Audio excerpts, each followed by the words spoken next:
Hello, everybody, and welcome back to OMB Reviews. I am the critic who is a cynic. How is everyone doing this evening? Happy and blessed Monday. And welcome to episode 596 of the Welcome to Asgard podcast, where tonight we are going to be talking about the Iron Lung box office as it continues to impress.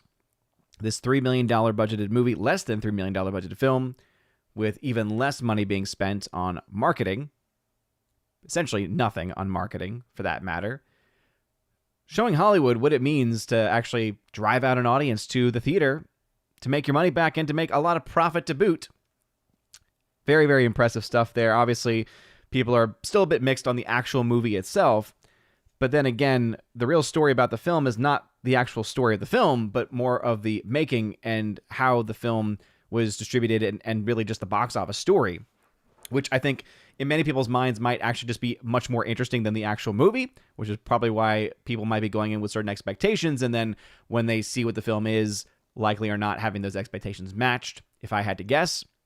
But with that being said, we're going to talk about it, and we're also going to be talking about some movies and TV, because I've been seeing a couple of things here and there. Finally got to see a full-length film just because I wanted to, and not because it was homework, which was very nice.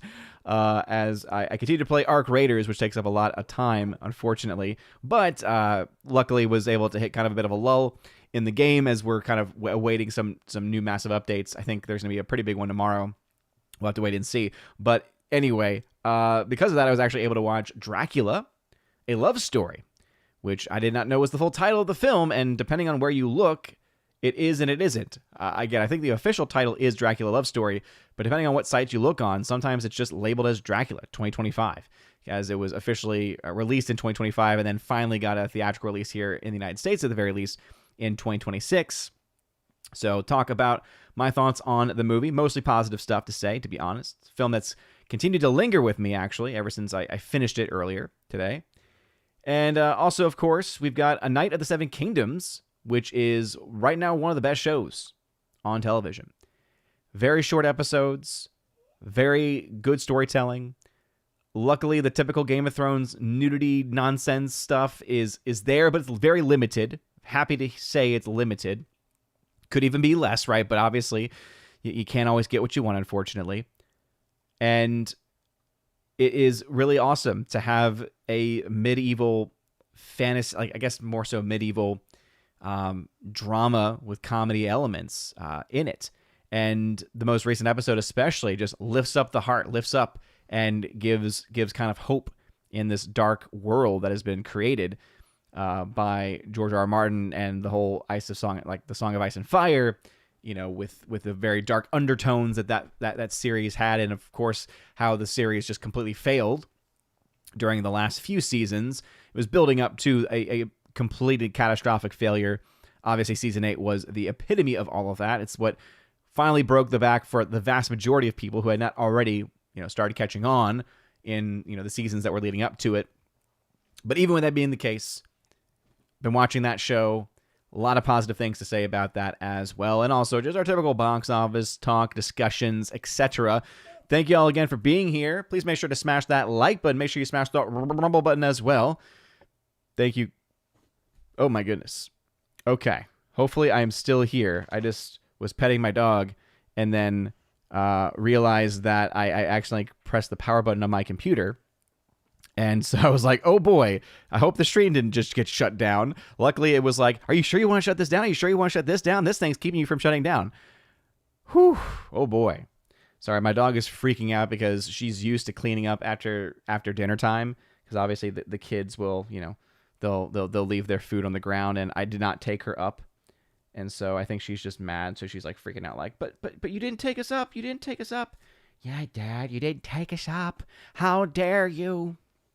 Not today, sweetie. Calm down, please. I love you. Really? You're gonna burp in my face? Anyway, let's go ahead and get into the chat tonight.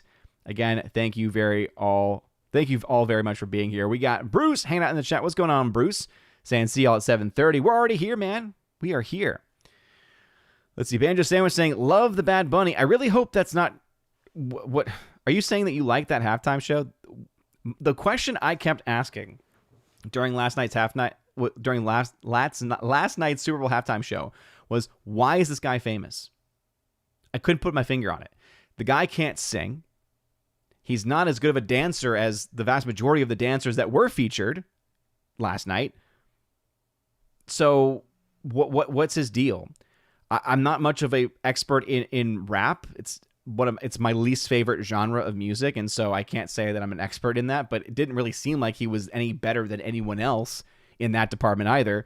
So unless the guy actually makes his own rhythms and beats and all those other things, what is he famous for? Just an honest question. I don't get it. Because for me, it's like you kind of need to have like a visible like talent. And if you can't sing and you can't do the same dance moves that your backup dancers are doing, I'm sorry, but at the end of the day, what am I supposed to be impressed with here? I really hope that you weren't saying that you actually liked it. Snorpupus Cooper saying, hello, humans and other quitters. What's going on, Snorpupus? He says, hello to you. He then goes on to say, Iron Lung was bloody rubbish. Well, I'm sorry to hear that. Obviously, not a film for everyone. Again, the most impressive part of that film is, of course, just the box office and what it's been able to do. We got Gandalf, Kimberly G. Killy Shadowcat, what's going on, Kimberly G? Saying, howdy, Odin in chat. I finally caught what's been going around. I'll be listening, but probably not chatting much. Have a great stream. If I fall asleep, hey, no problem at all, Kimberly G. Thank you very much for hanging out tonight. And sorry to hear that. Yeah, I mean, I'm still feeling the effects of whatever cold I got like a few weeks ago. And then my poor baby girl, she's been coughing a bit too, but looks like she's doing okay. Got my cameras set up so that way I can make sure the kiddos are okay. Looks like they're actually both asleep, which is surprising. Because normally they're both still awake at this point. She did not nap today, so that's probably why she fell asleep pretty quick. Jeremy Zakowski saying, evening Odin, everyone on here. What is going on? Hail to you. Thank you very much for being here, Jeremy Zakowski. We got Sherry Allen, who was here saying, can anyone recommend any good movies coming out this month? I mean, it's very slim pickings at the box office these days. And so I saw that question earlier before I went going live and decided to pull up the numbers release schedule. There really isn't a whole lot. I mean, I've heard good things about Good Luck, Have Fun, Don't Die, which is coming out this Friday, Friday the 13th. There's I think it's an anime called Scarlet, which I've been hearing some good things about as well. So that's apparently getting a wider release this weekend. Then we have the next weekend, which doesn't really look like there's nothing on there that I recognize. There's another A24. There's two A24 releases coming out next weekend on the 20th. How to Make a Killing and then Pillion. Again, no idea. Scream 7 then comes out end of February. Yeah, because everyone's looking forward to that, right? Then you get into March, and it's, hard to say. That's when Hoppers is coming out from Disney Pixar, a film called Hoppers. Okay, this is actually kind of, I think this is actually really bad for Disney. I'm seeing the poster for the first time. That says a lot. The first time I'm seeing this poster for a Disney Pixar film. Normally, you get marketing blitzes and you see this stuff all over the place. Never seen this before in my life. Looks like a tiny little beaver, essentially. And it's adorable. So what could have been probably a pretty impressive marketing campaign that could have driven out the kids and the families, I haven't seen the marketing for it. Let me know if you've seen the marketing for this movie, because, again, didn't even know it was coming out, only because it's like, oh yeah, Disney Pixar film's coming out this year. Wayward Noodle saying, we want the funk. Oh, dang. Thanatos Felicitas, what's going on? JS Pena says, ahoy, ahoy to you. Forever Sci-Fi here in the chat. What's going on, Forever Sci-Fi? Welcome back. Sherry Allen tagged to say, how are you and the family? We're all doing fine, other than the sickness. But luckily the kiddos are sleeping. That's good. Yes, thank you for reminding me, Mr. Banjo Sandwich. Please make sure that you vote in this year's Raven Awards. You can find a link for the ballot at my website, ombreviews.com. Just click on Raven Awards 2025, because we are awarding films from 2025. And the code to enter the ballot is 1566. Once you do that, you will be able to access the ballot and let your voice be heard. There is the option to abstain from every category except for the Best Picture categories, because I want to make sure that people are able to get those rankings in. All right, we got a Rumble rant, a $3 Rumble rant over on, of course, the Green Machine. Thank you very much, Guillermo Gage, for your $3 Rumble rant, saying maybe I should try to watch several John Candy movies, or maybe 3 or 4. Prior to watching John Candy, I Like Me. Perhaps Uncle Buck could be one of them. I honestly think it would be better to watch to watch the documentary I Like Me, and then watch his movies, because you'll have a greater appreciation for those movies after watching the documentary. I think that would be probably the best way, to be honest. Prince Green, what's going on, good sir? Saying, Hail Odin Chat, thank you for being a member here on the channel. Can't get Rumshka Hannah over Green Machine, saying, you can't always get what you want, but if you try sometime, you just might find to get what you need. I got you. I got what you were laying down there. The best bunny was in Fatal Attraction, says Thenotos. Thank you. The Moraku is a member on the channel. What's going on? Saying, howdy, Odin and chat. Howdy to you. We got Ambrose Chamberpot. What's going on? Saying here, didn't understand one word from the halftime show, but it was better than 2 hours of Iron Lung. Oof. I've even seen Iron Lung, and I could already say, no, I can't imagine that it's that bad. Yeah, that was the thing that really got to me, too. You have the Super Bowl, which is an American event. Yes, it's global, clearly, okay? People from across the world come to see it, watch it, care about it, everything like that. But it's an American event. And you think it's a good idea to bring somebody on. And this is not even getting into the politics of it, because that's a whole other thing, okay? But you bring somebody on who is going to only sing/rap, whatever you want to call what he was doing, in Spanish, which the vast majority of Americans can't understand because, again, English, very much our predominant language here, right?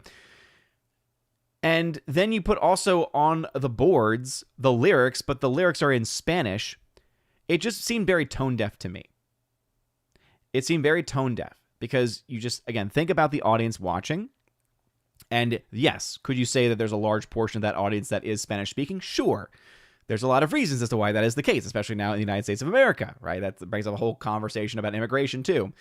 But it just, to me, felt very tone deaf because it very much lost the plot, and it felt like it was a concert for South and Central America, because that's what it kept referring to, and that's what it was clearly alluding to in a lot of the things that they were showing. And it was like, okay, this is nice, I guess, if you're like a Spanish speaker or you remember what your life was like in a Spanish-speaking country. Like, that was just what I was like, okay, how is everyone supposed to kind of connect to it?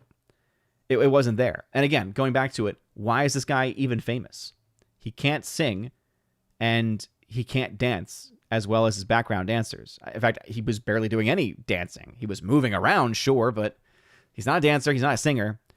I guess you could say he's a rapper, but even then I'm like, okay, doesn't really seem impressive in that either. Again, why is the dude famous? Bavander 807, welcome back. Glad to have you back in the chat. We got Tumani. Or Tumani. Check out Bad Bunny's translated lyrics from yesterday's halftime show. It's vile stuff. It doesn't surprise me. What does surprise me is that if it was very like crude and disgusting things, why they still wouldn't censor it in the same way that they would censor anything in English. Because it's like, yeah, sure, your English speakers can't understand, but if your Spanish speakers can, and those Spanish speakers are watching with their kids, the whole point of the halftime show is that it's supposed to be for everybody. It's supposed to be for the whole family. So again, it does make you have to ask that question of like, what was their idea? What was their thought? They read the room, dude. Like, what in the world were they thinking with that halftime show? And again, no politics has even been brought in yet into any of the comments that I've made on this. It just, again, it's tone deaf in so many ways. Prince Green, a member, saying, we need a Will Smith to do the halftime show with some of his new cringe raps. We could use some good, ironic, so bad it's good entertainment. That's a fair point. It's a very, very fair point. Banjo Sandwich saying, loving A Song of Ice and Thigh, a song of A Night of the Seven Kingdoms. Sorry about that. Banjo Sandwich saying, loving Night of the Seven Kingdoms. Egg dunk is awesome. Agreed. And unfortunately, part of like one of the twists that happens in the story had already been revealed in a previous FNT conversation. Because as soon as it happened, I'm like, oh yeah, that's right. We were talking about this one night on FNT, and okay, yeah, I got spoiled, right? Now, again, the story's been out for a while, so that's on me for not, if I cared that much, then I would have found out beforehand. But, either case, it's a very solid show so far. All right, Icthulu, time to say good evening and looking forward to Good Luck, Have Fun, and The Mummy. Nice to have movies to look forward to. It is always very nice to have that.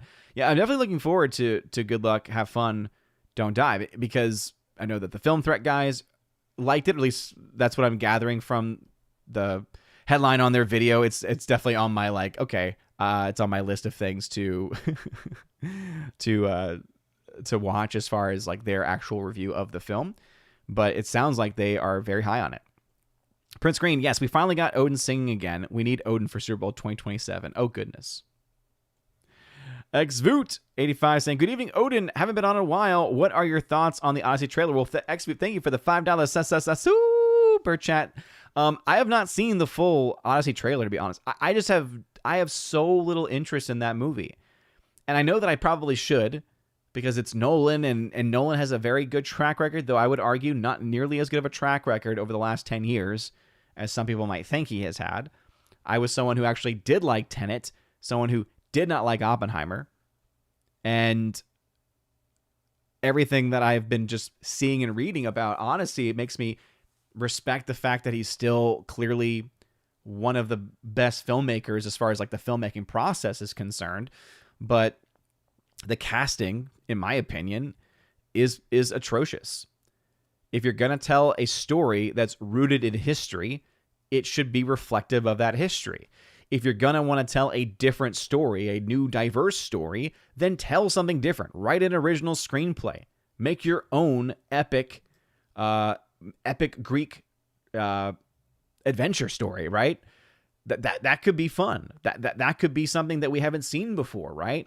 But if you're just going to go ahead and adapt a classic story, I'm sorry, but you kind of got to focus on the important things. I still cannot get over, because I don't even have as much of an issue with the casting of Lupita Nyong'o as other people do. I will always have the biggest issue, and forever, for any project where they are going to try to tell someone who is a woman that they are a man. Pure and simple. I think it's abusive to feed into that delusion. And it says a lot more about the people behind the project than anything else. That alone is a political statement. When you are making that kind of a casting decision, you are making a political statement. And Nolan's been usually pretty good. Obviously, I'm sure you could dig into some of his speeches and find some of but he's usually pretty good, or has been pretty good, about staying out of that stuff. But by casting her alone, her being Ellen Page, because that is who she is.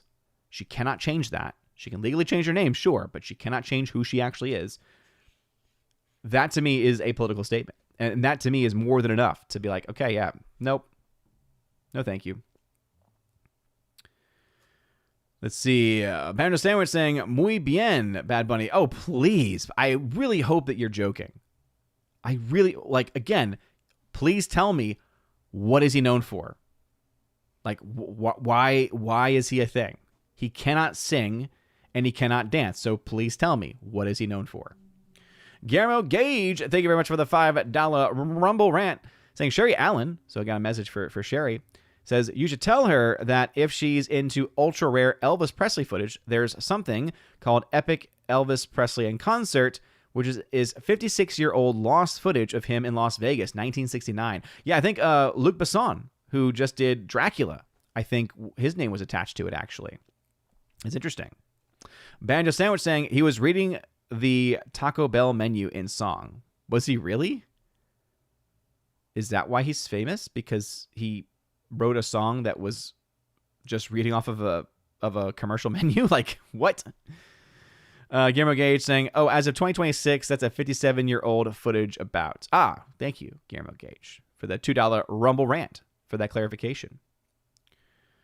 Wayward Noodle. What's going on, Wayward Noodle? Thank you very much for the $5 super chat saying, noted, there was an ice commercial that followed the halftime show. Some say they were trying to balance Bad Bunny, just saying to send money. I mean, could be. Honestly, I think based on what I was reading, though, it was a commercial that did not play in every market in the United States. So not everyone would have seen that commercial. Also, I don't know how many people would have seen it anyway, because, yeah, you've got people that obviously will keep their TVs on. But I know that for me, once it ended and it was going to commercials, I turned it off because I was like, okay, whatever. So, interesting. Cthulhu, Nolan is a guy that needs to listen to his editor instead of his ego, needlessly long, or get a better editor. I mean, because again, for all we know, he chooses an editor that's going to allow him to basically do whatever he wants. You know, maybe he's very heavily involved in the editing process. Hard to say. Vivander, the fact that another Luc Besson film is coming out makes me want to go back and rewatch The Fifth Element. Multipass. Sharon Allen, thank you. Sounds great. I'll look into it. Prince Screen member saying, I'm a Christopher Nolan fan. The trailer for The Odyssey have been okay in my opinion, just not as good as usual. Standard for me. Feels more like a Ridley Scott movie for me. Yeah, I mean, again, it is interesting that when it comes to the way in which this film is at least being promoted, I would actually agree. Again, I haven't seen this specific trailer, but whether it just be in like the teaser or whether it be in, you know, posters and such, it definitely feels a lot more like a Gladiator 2 than it does a Christopher Nolan type film. So yeah, I mean, I think the fact that more and more people are talking about the casting than anything else tells you a lot about how this one might not be nearly as successful as some of his other ones. Again, I'm not saying that it's going to be a failure. All right. There's no denying that those pre-sales that went on sale like a year in advance, that they clearly did sell out. And there were clearly people like Gary Dendronik, for instance, who were actually interested in buying those seats right away to see it in the real 70 millimeter IMAX screens. But I continue to go back to that to say, yes, a lot of them are probably, right? A lot of them are probably wanting to see the film, but there's also a large portion of those tickets that were clearly bought by scalpers. I mean, I think it was like the next day or on the same day, you were going on eBay, you were finding these tickets were being sold for just crazy amounts of money. King Rumsky over on Green Machine saying, muy BM Bad Bunny. If you're saying like very much a bowel movement, then yeah, I would say that sounds a bit more accurate to me.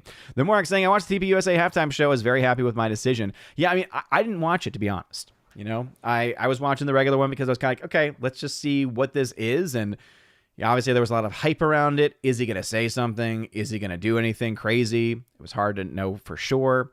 Not having been able to understand any of the language that he was saying. I mean, clearly, for all we know, he could have said something, right? But the TPUSA event, it's very impressive. There's a great article at geeksygamers.com that deals with this very story. Shout out to them, of course. And they got to, I think, 4 million concurrent viewers and, at least 5 million total views in like just the first however long it was on YouTube. So it was clearly a very successful thing. Here's the other problem, or here's the one thing. I don't know if anyone's saying it. I've been trying to stay, not really trying, but I've been staying out of a lot of the more political and politicized discourse more recently. But what I will say is, when it comes down to it, as impressive as those numbers are for YouTube, let's just not get ahead of ourselves to think that this is in any way more impressive than what the actual halftime show would have been. Okay. Think about how many people watch the Super Bowl, United States, across the world. 4 million on YouTube for that at that time is impressive. But a large portion of the audience still would have no idea that TPUSA even exists, let alone that they were having a halftime show. Sure, there might have been some articles being posted about it. Obviously, it's making the rounds on social media as well. But I think we got to get things into perspective. And the perspective is simply that the numbers game, when it comes down to it, is that the normies, that just normalcy bias that exists, most people just would have no idea that it even happened, because of the fact that, again, it's very, very popular, very much being widespread on the social media side of things, but most people don't live on social media. Most people don't get their news from social media. We like to think that they do, and clearly a large portion still does, especially amongst the younger generations. But a lot of people still rely on more traditional means. This is the reason why people vote a certain way every single time. This is the reason why people believe certain things, right? It is because people don't live in these different bubbles. And so I always like to say, right, we have to always be careful, right, not to fall into that being trapped in a bubble, and just be, okay, it's impressive, clearly, but there's definitely still, again, impressive for us is not necessarily going to be impressive for everyone outside of that.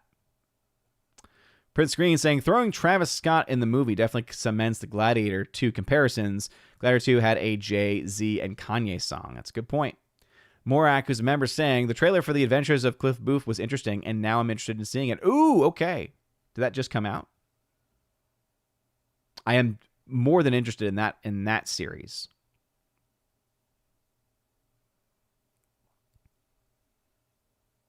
Or is it a film? I forget.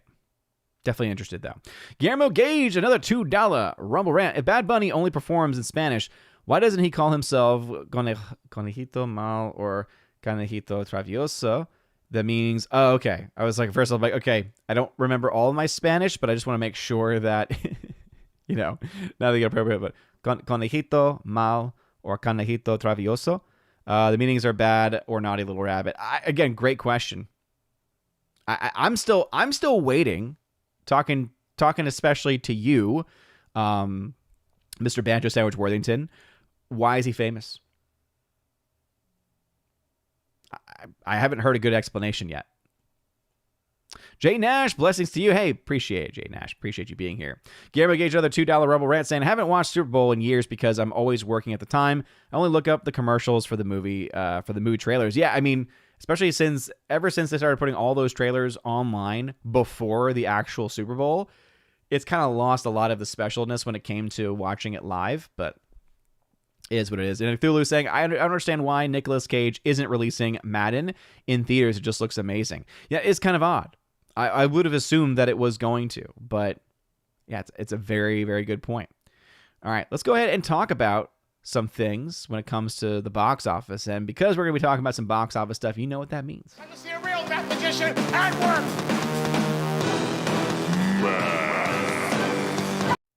That's right, everybody. It's time for some math. To see a real mathematician at work. And so first, I mentioned before how, yeah, there's a Pixar film. There's a Disney Pixar film coming out in just a few weeks. And it's called Hoppers. I've never seen this poster before in my life. I just think that speaks very clearly about how bad the marketing for this movie is and just how abysmal the box office is likely to be. I think we could probably see Strange World or Elio-like numbers for this movie just based off of how little the marketing has been for it.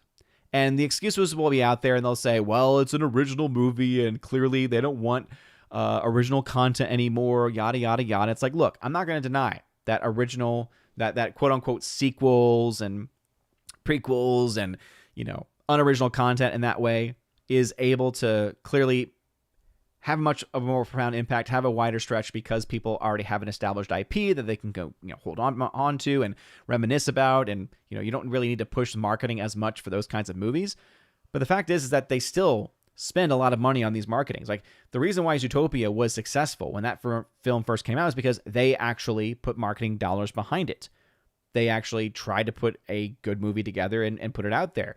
The reason why the first Inside Out did well was because they tried to put a good film out there and they marketed it very, very well.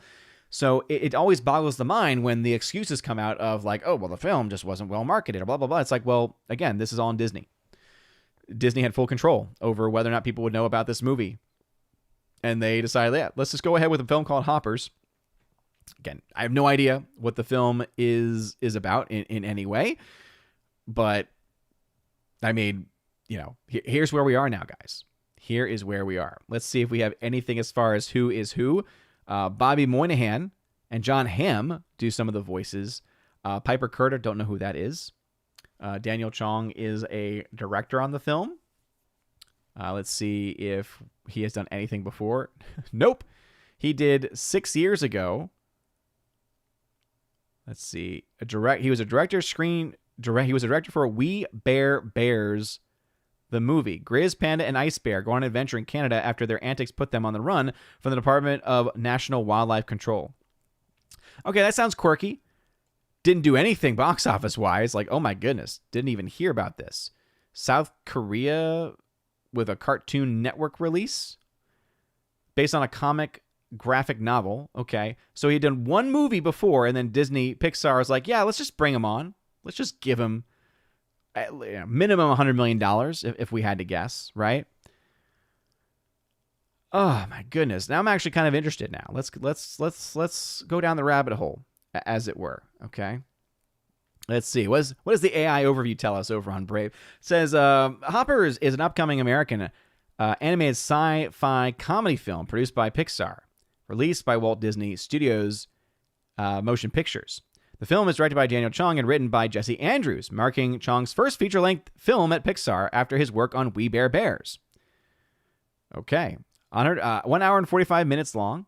Plot summary. After scientists invent a technology to transfer human consciousness into lifelike robotic animals dubbed hopping, 19-year-old animal lover Mabel Tanaka, voiced by Piper Curda, uses it to infiltrate the animal world. Her mission is to uncover the mystery behind the disappearance of animals from her local glade and stop a construction project led by greedy mayor Jerry Generazzo, voiced by John Hamm, that threatens to destroy their habitat. Oh boy.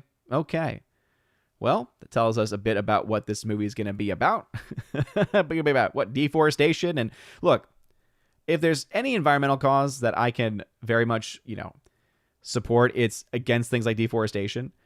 Especially since a lot of the things that we use trees for, we can do in much more sustainable ways. I'm all about. I'm a Catholic. Catholic social teaching is quite clear that we are called to be stewards of the earth. That does not mean then that we should give up all fossil fuels, like all that nonsense. Which is again based off of a lot of let's just say a phooey is the best word for it. It's a lot of phooey, okay, and misinformation and all the other things. Deforestation, though, it's like, okay, yeah, I could definitely be like against that in general, right? Because I think there's more ethical ways of doing that, which still requires us to actually, tear down trees and to use them for papers and use them for everything else. But you can actually create, new forests that are being grown specifically for that and leave the much older ones and, protected habitats alone, right? That's one way of getting around it. So anyway, even that being the case, though, that's not likely what they're going to be trying to say in this movie because, as we all know, Disney has never seen a political point that it's not wanted to try to exploit and push onto younger audiences that are very, influenced by these things. Anyway. Oh, boy. So, hopping. Now, again, it looks like it's featuring some cute little characters, all right? Some cute little characters there. No official budget being reported, but as we all know, when it comes to Disney, they cannot help but overspend on pretty much every project that is out there. Now, the screenplay is by someone named Jesse Andrews. Now, this is very weird, okay? So, this guy is known for having written Me and Earl and the Dying Girl, which is a great film, really actually very great, powerful film, in fact. But not a story I would look to and say, you know what, this guy would be really good at writing? Children's movies. I have a lot of questions. As you also saw, the guy, as I said, very, very good story. I've only ever seen the movie of Me and Earl and the Dying Girl, okay?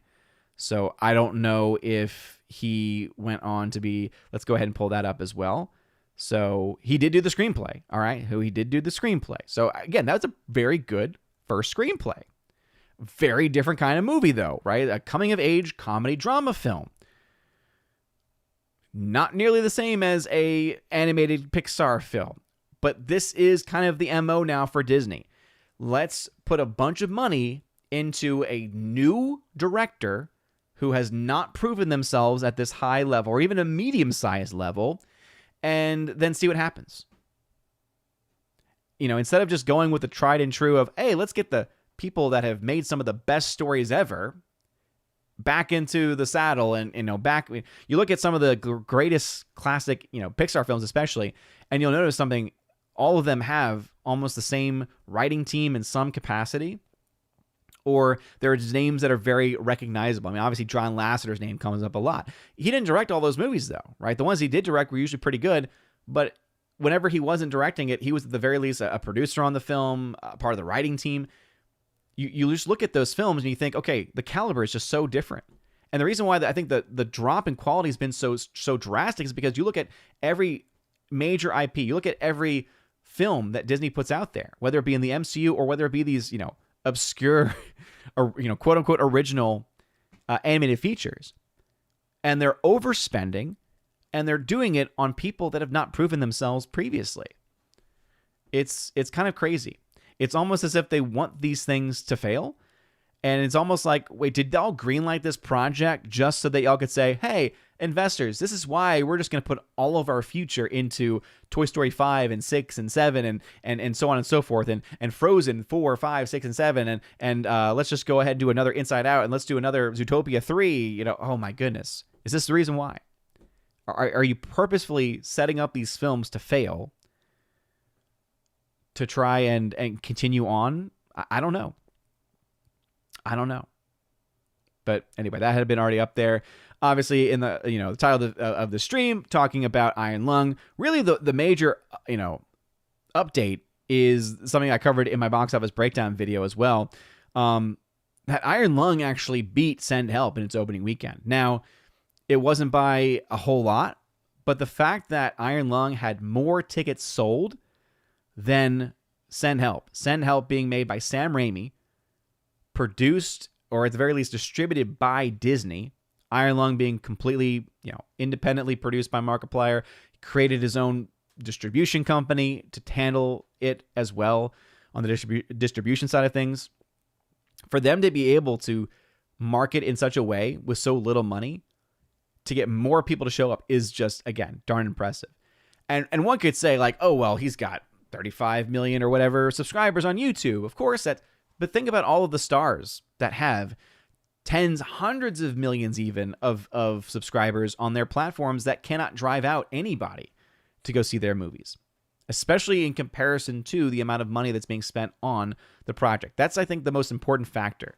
Because if The Rock was being put into a film that cost $1 million, he could easily make profit on that thing, all right? Easily make profit. He has enough people that follow him that will go see him in anything, right? But it only would work out that way. It would only be profitable if they actually spent a very small amount of money. The issue, of course, is Hollywood does not understand this, or at the very least, they act as if they don't understand this.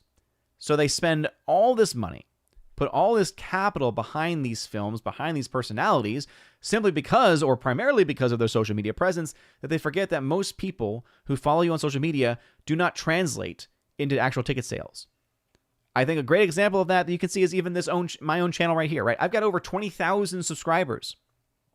I can't tell you the last time a video of mine got 20,000 views.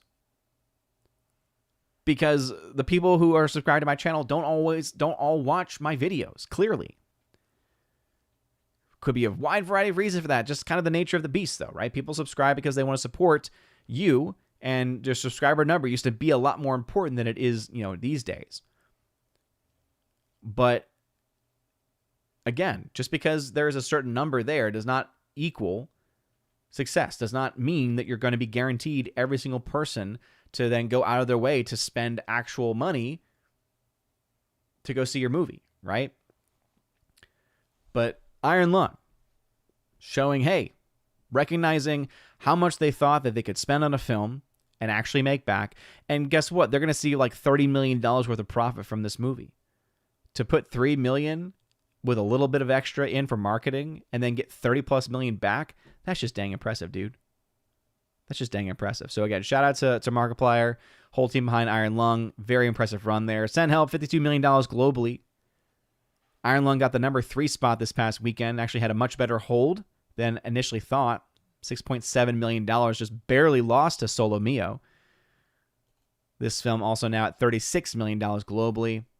Very impressive stuff. Very, very impressive stuff. Going over the charts because we love charts here on OMB Reviews. Obviously, we've talked about most of these already, but again, $15 million in net profit for Iron Lung already. All the while Send Help, while has a outside baseball's chance of maybe breaking even, making a little bit of money. We'll have to wait and see. Iron Lung's going to make more profit than Send Help could ever dream of making. And that goes actually for the vast majority of the films that get released by Hollywood every single year, right? Unless you get to a film like, The Housemaid, or to a film like Five Nights at Freddy's 2. Even that film made only a little bit of profit. Again, this film showed that the audience for this movie is not growing. And if anything, it might be shrinking a little bit. Zootopia 2, this rare exception where Disney's actually making a movie for a lot of money that's actually making a lot of money. Vast majority of films, though, never get to this point, right? You'll see all the red here on this chart. These are all 2025 releases and obviously a lot of the 2026 releases too, right? As far as what's been covered, right, since Greenland, this is where, the current 2026 numbers are from Greenland. And what do we have? The first film to be charted this past year, $123 million in the red, $16 million in the red, $68 million in the red, $66 million in the red, $52 million in the red for Melania, $33 million in the red for Send Help. That will be better over time. Shelter, $62 million in the red. Again, we're talking about some just massive losses here. And even though I did like Dracula, a love tale, for the most part, I thought it was pretty rad. I don't expect this number to improve either. It's already gotten its international releases and hasn't done much of anything. But that's what I think. What say you guys? Let's head back into the chat. All right, Prince Green saying the trailers for the Super Bowl this year were underwhelming. Keegan Rumsky saying, I'll do you one better. Why is Billie Eyelids famous? Though I have not actually listened to any of her music in any discernible way. Again, I could not tell you any of the songs that she's ever written. The thing that I gather, though, is that people like her singing. And they like her music. That's what I'm gathering. That they like her as a singer and as a songwriter. I'm still waiting to find out what's going on with Bad Bunny, though. Icthulu saying here, Hoppers, huh? Just crack open that can of sadness, I guess. Pretty much. King and Rumsky saying, that's the stuff ever sci-fi. I saw the trailer for Hoppers. It looks terrible. Just that description alone made me go, oh boy. This thing sounds like it should be straight for streaming. For no one to ever watch. Prince Green saying, Hoppers is where they find a way to put a human mind in an animal body. Just like Avatar. They have reminded us countless times in the marketing. Looks mid to me. Yeah, definitely does not look good. Hardwick saying, did you ever check your post office box? Oh my gosh. Hardwick, I'm going to be honest. I forgot. Oh my gosh. My brain has been so bad. I've fallen so far behind, guys. I still haven't done my February shoutouts video. I still need to do my giveaways for January, my end of January giveaways on my giveaways channel. It's gotten bad. I apologize. So Hardwick, hopefully it was something that could fit inside of the mailbox, because if it could fit inside it, then it'll be there still. If it was too large for the box, it may have gotten sent back at this point because they don't hold it for longer than that, unfortunately. I will try my best to get to the box office, though, the post office as soon as I can, man. I actually should have time this week because we have a couple days off. So I actually should have a time to actually swing around. Thank you again, man. Again, apologies. Hardwick says, though, have you seen Hundreds of Beavers? It's a low-budget indie comedy made in style reminiscent of cartoons and style comedy. I've heard of it. I've heard good things. Guillermo Gage, thank you for the $2 Rumble rant, saying, I was just trying to say to you, Odin, regarding Sherry Allen, maybe you can message her on YouTube if she's interested in Elvis documentary. Guillermo Gage, you realize that I read your comments and that she's watching on YouTube, so she hears the comments. That's why I mentioned that you were talking to her. Because I'm not messaging. I'm not going to message her right now. That would require me to type things, and I want to type things right now. Banjo Sandwich saying, hop down to your local cinema and enjoy. Vivander didn't tag, but I agree.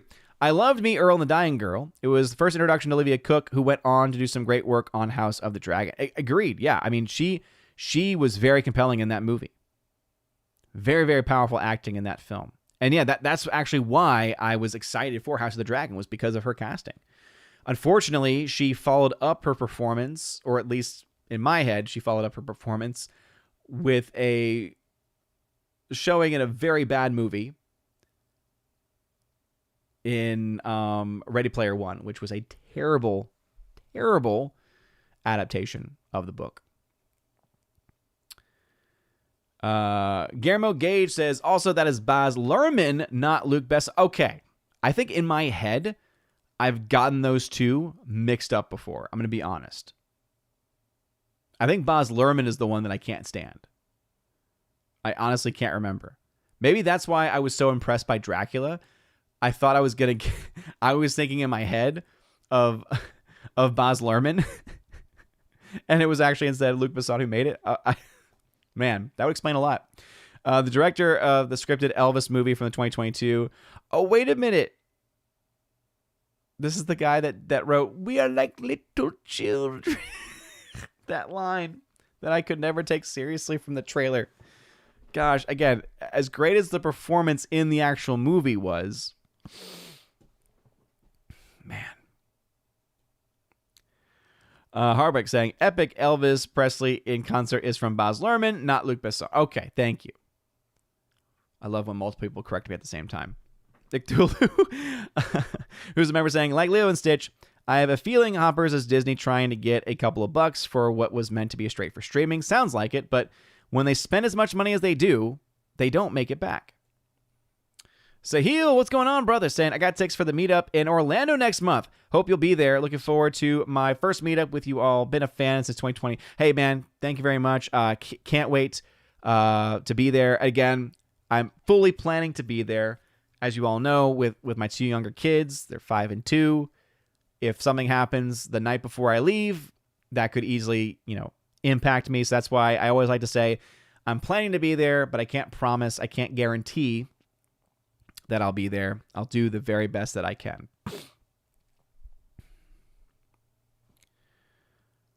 All right. Hardwick. So instead of Hardwick or anyone give me an actual explanation, he's going to have Google tell me why Bad Bunny is famous. I was really wanting, because he was implying he was a fan, talking here about Banjo Sandwich himself.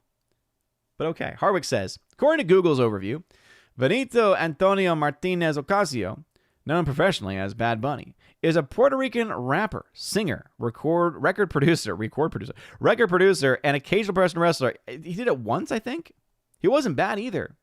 In fact, I will say this right now. Based on what I've seen, he is a better wrestler than he is singer. Easily. Harwick says, dubbed the king of Latin trap, Bad Bunny is credited with helping Spanish-language rap music achieve mainstream popularity worldwide. No idea why. Harwick then says, it seems the organizers of the Super Bowl are still stuck on immigration-related messaging when it comes to their halftime shows. It's probably why they got J-Lo and Shakira a few years ago, too. I don't know about that one, but yeah. M. Can't be a U fan. What's going on? Took my time with it that time. Victor Fontaine, come fly with me over on Green Machine. So far, there's nothing coming to the theater 2026 that I want to see. Bro, what are you talking about? Godzilla Minus Zero. Godzilla Minus Zero comes out this year. The final trailer for Hail Mary and the Pet Rock Alien ended my enthusiasm for that movie. Oh, no, man. The last Hail Mary trailer I saw had me excited. Gibbons Plays. Thank you very much for the $10 super chat. Gibbons. Brother, thank you very much. Very generous, man. Saying, peace be with you. Hope you're having a blessed day. My parish opened up an adoration chapel. I've been going once a week since September. A beautiful experience. Still have that rosary that you made. Oh, well, Gibbons Play. Thank you very much. Glad that you have the rosary. Glad that you're using it. And that's awesome about your parish. I wish every parish had a adoration chapel, a perpetual adoration chapel. Unfortunately, the one that I live near does not. When you're in especially like a city, like downtown of a city, even if it's like a smaller city, like in my area, it's always that matter of just safety and other issues. So maybe one day that's something that can happen for us too.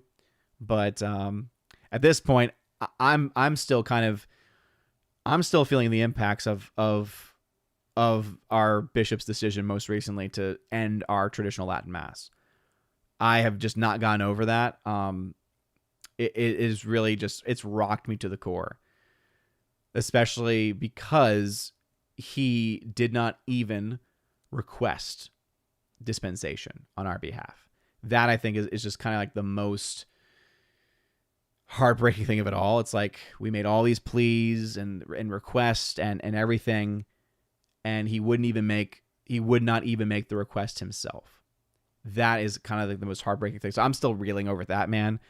That's kind of where my focus is right now, on trying to do everything that I can. Obviously, I've kind of lost a bit of the will to fight, to be honest, because it's still obviously worth fighting for, and it's that important to me, where, again, it's going to determine things like, where my family lives if we ever have to make a decision like that. That's a big part of kind of, what's going to be going forward with that.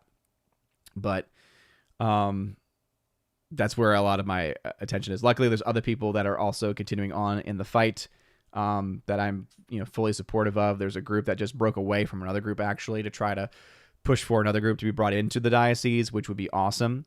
But anyway, blessed Septuagesima, Gibbons Place to you.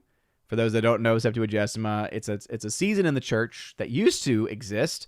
It was a 2.5 week period for us to prepare ourselves for Lent, which to me just makes the most sense. For some people, Ash Wednesday just kind of comes out of nowhere. And so to have in the season of the church a time where we actually are mentally and liturgically preparing ourselves for the Great Fast to enter into the desert with Christ, it just makes complete sense to me. And yet, for whatever reason, the church thought, more so the reformers in the church thought, you know what? Let's just suppress that season. So it's something that you can obviously, if you go to the traditional Latin Mass, follow a traditional calendar, you can still, experience that Mass and that liturgy. Beautiful what they're able to do with it. But you also can, have your private devotions to it, even outside of that. But yeah, happy to hear Gibbons plays though. And hope everything is treating you well. Prince Screen, it says, Luc Besson is kind of a weird guy, from what I've heard. Many of the good filmmakers are unfortunate. It tends to be like a pretty, distinguishing factor. Let me play versus Baz Luhrmann movies, because again, I got to get this kind of straight in my head. So Luc Besson is a French filmmaker who has made films like The Professional, so Leon the Professional, still on my watch list. That thing, I have it and everything, just never had the time. Fifth Element, of course. He did in 2009 a film called The Messenger. Controversial, stylized take on Joan of Arc, praised for its bold visuals, but criticized for historical liberties. Whereas Baz Luhrmann is known for Romeo and Juliet, 1996, Moulin Rouge, The Great Gatsby, Australia, Elvis. Okay, so Baz Luhrmann's the one that I think is just crazy. I like Moulin Rouge. It's fun. Great Gatsby was... ugh. Elvis... ugh. Let's just say I'm not very fond of Baz Luhrmann. Other than Moulin Rouge, I can't really think of something else that I actually enjoy from him. Romeo and Juliet is, I think, in isolation interesting, but then everything you've seen since then, it just makes you see that through different eyes. And you're like, But Baz Luhrmann, Luc Besson, I do like. I can now say, now that I have them in my head separated out, I can say that. Cthulhu saying, hey now, Elvis 22 is actually a great watch. No, man, no. All right. Let's make sure we don't get caught up in the fact that the performance was phenomenal. The leading performance in Elvis 2022 is absolutely phenomenal. Okay? It is just so amazing what he was able to do with that character, how he was able just to embody, right? Austin Butler's performance in that film, embody that character to such a great degree. But the rest of the film is just, ugh. Not to mention, I mean, the chewing up of the scenery that's being done by Tom Hanks in that movie is so distracting. It is so distracting from everything else. All right, Hardwick's got some big feelings, it seems. Says, Dracula Love Story is a blatant ripoff of Coppola's 92 Dracula movie, copying the bad elements of it. The lame love reincarnation story without the good parts, the parts from the book. One good thing I can say about Besson's Dracula is that it at least does a better job of creating a redemption arc for Dracula than Coppola did by introducing an actual repentance element. And that, to me, was actually the more compelling part of the story, and why I again, if that's a pretty big difference, man. One could say that he is, borrowing from. Here's the other issue. You can't really say he's borrowing from the movie when the movie itself is based off of a book. Or, again, hard to say. But what I will say is that redemption arc is one of the few saving graces that this current movie actually has. Because one thing I was concerned about was in the very beginning, you have this whole scene where he's being blessed, right? The prince is being blessed by it looked like a bishop, or, I think it was a bishop. And the bishop and he have a conversation about God and about God's will. And there's a whole conversation about the Muslims as well being brought up, which was, I was like, oh, okay, they're kind of going there a little bit. Let's see if they have any commentary on that. And they kind of did, and I didn't really like how the bishop was presented. They try to balance it somewhat, I guess. I much preferred, though, when jumping ahead to the priest played by Christoph Waltz. Christoph Waltz did a phenomenal job. I mean, just really fit that role really well. And I really like the way that character was written. Because there's this beginning portion where you think, oh, are they trying to make him be like a priest that doesn't believe? But no, he's just basically being very, tongue in cheek, right? Saying like, oh, well, first we got to, like say all these other things like, hey, we have to prove it's anything else but this, right? There's no way it could be this, right? And then the guy, all the vampire stuff starts to happen, and it's like, oh yeah, clearly there's something supernatural here, guys. Come on. But honestly, the whole dynamic between him and Dracula at the very end is, in my opinion, really, really compelling storytelling, and visually very, very well done too. Prince Green saying, for those who don't know, Jay-Z is responsible for the Super Bowl halftime show. Make of that what you will. Why is that? Rogue Attraction, I'm happy Mass is still Latin where I am. I mean, again, we have the Mass in Latin, but when you know all of the behind the scenes, not just of what happened to us, but also what's happened in the entire church since the Second Vatican Council, it just honestly it's offensive. Because essentially the decisions that were being made were, oh, well, we know that you really like the traditional Mass, and so we're just going to insinuate that the reason why you like it is because it's in Latin and because of the smells and the bells. And so, well, we can give you all of that in the new Mass, and then you'll be happy. And then you'll just forget about it. It's like, okay. So, you're basically trying to be like, oh, take this, hybridized almost version of the Mass in the most reverent way possible, right? The unicorn Mass, the Reverend Novus Ordo. The issue, of course, is that those only last as long as the priest who's willing to do it is there, for one. Two, as long as the bishop is willing to allow for that in his diocese. See what's happening in Charlotte's diocese, for instance. And so it's honestly, it's more so offensive than anything else. Not to mention, like, oh, we'll give you this once a month Mass 3 hours away from, one of the Latin Mass communities, and about an hour and a half, 2 hours away from the other communities once a month at a time that, everyone can work with. It's just dang offensive. Hardwick, what do you think of Dracula Love Story's scene with the nuns? That scene came across to me as something you would probably find distasteful. I did. Yes, absolutely. It was a scene that, honestly, it almost had me turning the film off. I think that luckily it didn't go directions that it could have gone. And the way that it was presented, at least how it came across, especially after the fact, when they kind of went through the whole aspect of Dracula finding this very specific, like almost like this scent, perfume, pheromone stuff. that it was not actually their will, but it was rather he was using this chemical toxin essentially to break through their willpower and basically turn them into animals. And so because of that, it makes it much more about, it's not that he's convincing them, it's not that he is seducing them, it's that he's literally entrapping them, right, through this, one could even say this like demonic power. And he's obviously clearly presented as evil and everything. So it was one of those things where it could have gone in a direction that would have made me very, very mad. And I'm not saying that it's not still problematic. I'm not saying that it's not.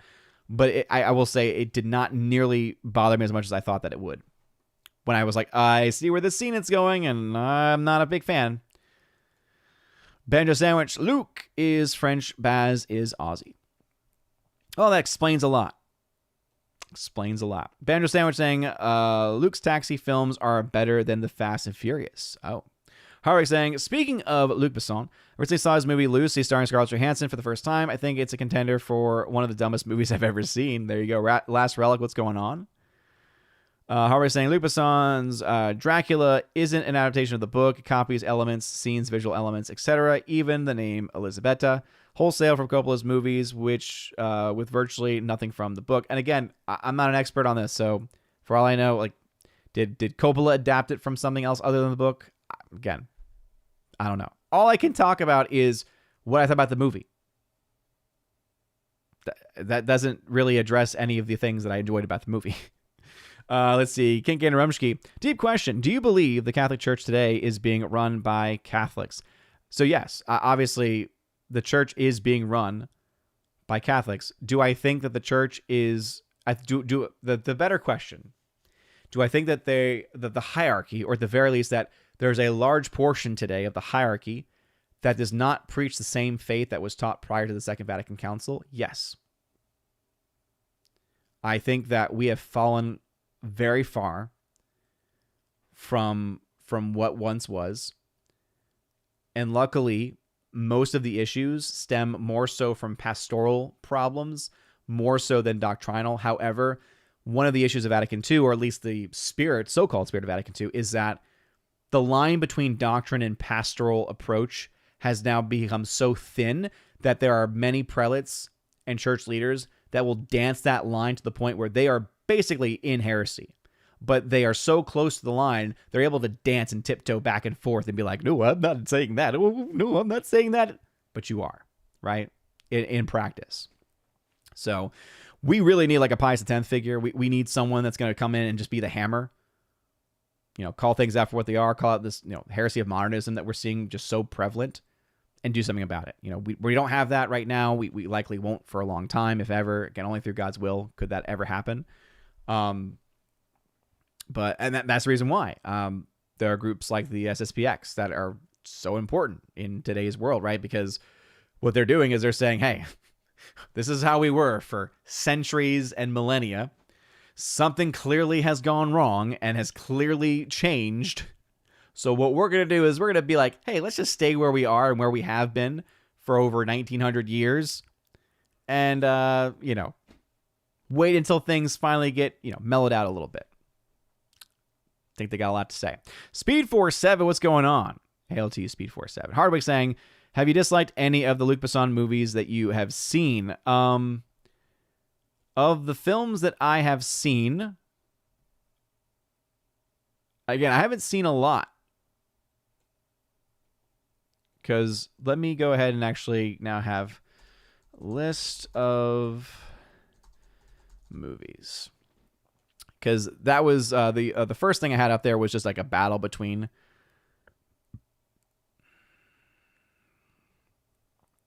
So let us see. So as a director, wait a minute. Is that the anime? Okay, at first I was like, did he do the animated Atlantis? No, he did a live action, or he did a different Atlantis film. So I've not seen Leon the Professional, but obviously I've heard great things about it. Fifth Element is great. Let's see. Didn't get to see Lucy. Oh no, Luc Besson is the one that I'm also... So actually, no. The reason why is because so I more so dislike Baz Luhrmann. But I forgot. Yeah, Luc Besson is the one who did Valerian in the City of a Thousand Planets, which was garbage. Garbage. He also did the film Anna, which I heard good things about, but I didn't get to see. But I heard it was like, okay, you have a film called Lucy, now a film called Anna. Is it the same story? I don't know. And then it says he did 2023's Dogman, which, okay, just to make clear, clearly not the animated film Dogman. Not that I thought it was, but. So yeah, I would say that they're both a mixed bag, but it seems to me, oh man, Valerian, oh, that's a blah. Blah. I hate that movie. I remember the marketing for that movie. I remember the marketing made me mad before I saw it. Guillermo Gage, thank you for the $2 Rumble rant saying, my guess is Victor Fontaine hasn't read the novel of Project Hail Mary, and the Rocky character comes across very well in the novel. In my opinion, I only read the novel last month. Well, also keep in mind, just because something comes across well in the book doesn't mean that it'll come across well in a movie, especially when you have to deal with anything that's CGI or in general, you know, there are certain elements that just don't translate very well.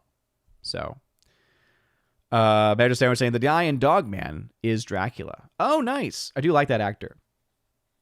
Crazy that he kind of got mostly known for his portrayal of one of the characters. Wasn't he Banshee in X-Men First Class? I feel like that's where I may have recognized him from. I do like him as an actor. All right. Well, I caught up with the chat, and my voice is getting a little tired, so we'll go ahead and just wrap things up there, because I think I was able to cover all of our topics tonight. Talked about Septuagesima, talked about the Iron Lung box office, again, being very, very good, very well. Also, in my comments, gave my thoughts on Night of the Seven Kingdoms, which, again, very solid show. Fortunately, has some of the elements, right, of Game of Thrones with, you know, very brief moments of nudity and stuff, but luckily not to the same extent that Game of Thrones has, probably because of the shorter episodes. That helps. But I've been really enjoying so far. The end of the last episode, I thought, really builds up to a nice conclusion.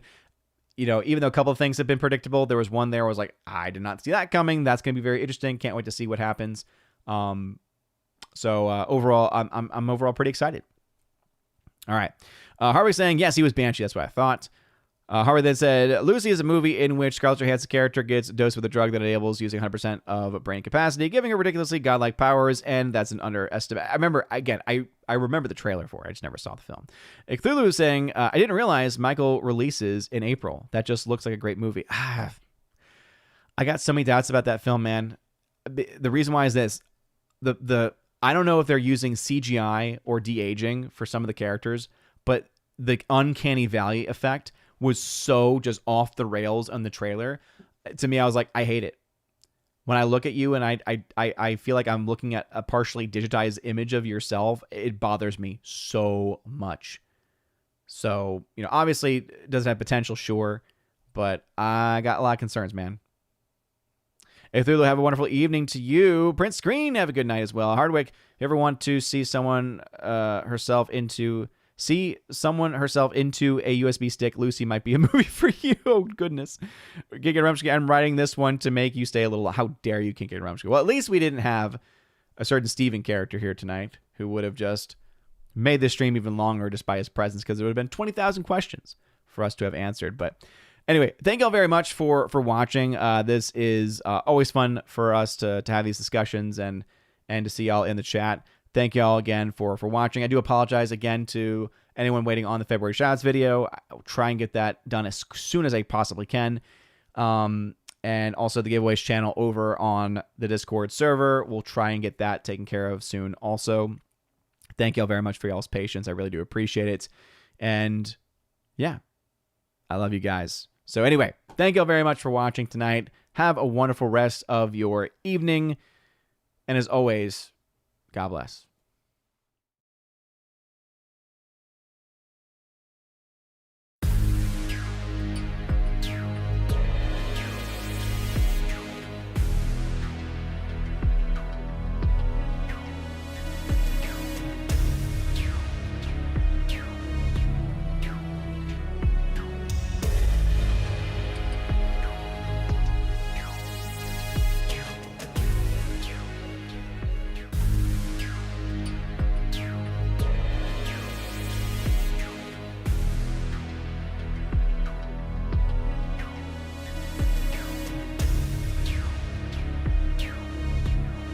And now let me give a shout out to all of my Chosen of Valhalla members, starting off first with my Patreon members, Father Luca Illich. Hail to you, Father. And also to Miss Mountain Muses. Check out her YouTube channel by the same name, Miss Mountain Muses. She is very lovely, great, awesome Catholic faith-based content over there. You'll also find over on Subscribestar my member Matt317. He is on Twitch with the same channel name, Matt317. Shout out to you, good sir. And also to a longtime member here, Mr. Roy, my Chosen of Valhalla member here on YouTube. Mr. Roy, thank you for always hanging out and for always being a part of this channel. It does mean a lot, as well as it does for all of my Chosen of Valhalla members. And if you want your name shouted out at the end of every live stream or video, or if you want it listed in that list that was playing just before, just now, check out the top link in the video description below. You'll find out how to get those types of shout outs at the end of every live stream and video. Not to mention, you get access to bonus video content and also access to a Discord server where there are a couple of channels on there where I do giveaways every single